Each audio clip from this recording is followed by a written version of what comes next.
Hi, my name is Takweja Gibson. This week we learned about Ben Underwood. Ben Underwood was 14 at the time of the video that we had watched, but he was 2 whenever he first developed the cancer in his eyes that caused him to lose his eyesight. At the age of 3, his mom decided that it would be best for him to lose his eyes because the cancer that he had, it's so fatal basically that it could have caused him to die. So they felt like it would be easier for him to lose his eyes because if he kept fighting there was a chance that he would lose his life altogether. So at the age of 5 he learned how to use echolocation, and he was self-taught whenever he had used it. Most people actually go out and they learn how to use echolocation, but he was self-taught. He learned how to use it on his own at the age of 5, and that's really that was a really big deal because of the age that he learned, since he was so young, and since it's such a hard skill to perfect, and it seemed as though it was something that he learned and he was able to use well by the age of 14, and it usually takes people way longer.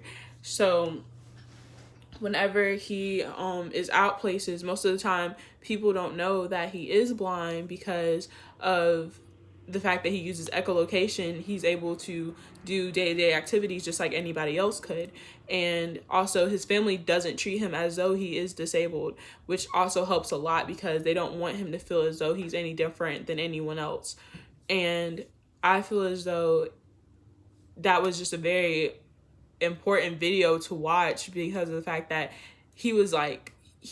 I know at my age I probably wasn't able to do things like that, and it was just a really big deal because so many people are just like, this is such a hard skill, and it seems as though it came at ease with him. And I feel as though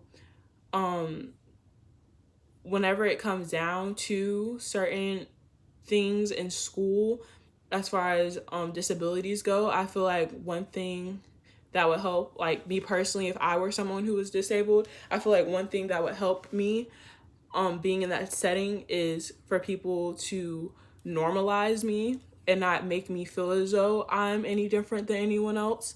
Something else that would help is normalizing sign language in classes for people who are deaf, normalizing having books with braille, normalizing just different disabilities so it doesn't feel as though people are going out of their way to do things. I feel as though it should just be something that we normally have with anybody, you know? I feel like it's something that we should learn more about as we're growing up as kids. It shouldn't be something that is shocking to us. It should be something that all of us know about, or at least know more about.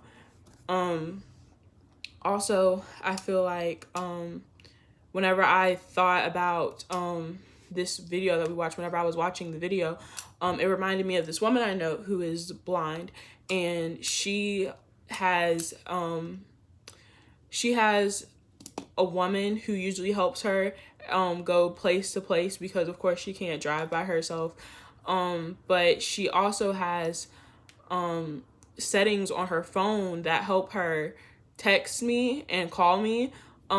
Before I had physically met her in person, she had been sending me texts and we would be calling and stuff whenever we had to set up meetings and stuff together.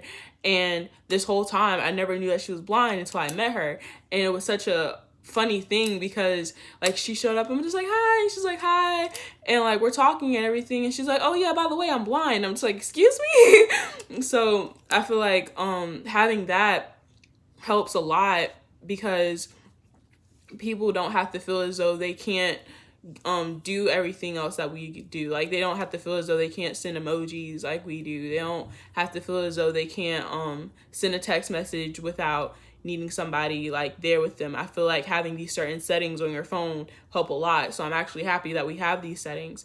And I feel as though with the way that technology is, if it keeps improving, which of course it will, if it keeps improving, when it keeps improving, it will make everything easier whenever it comes down to interacting with people who may not share the same things that I share.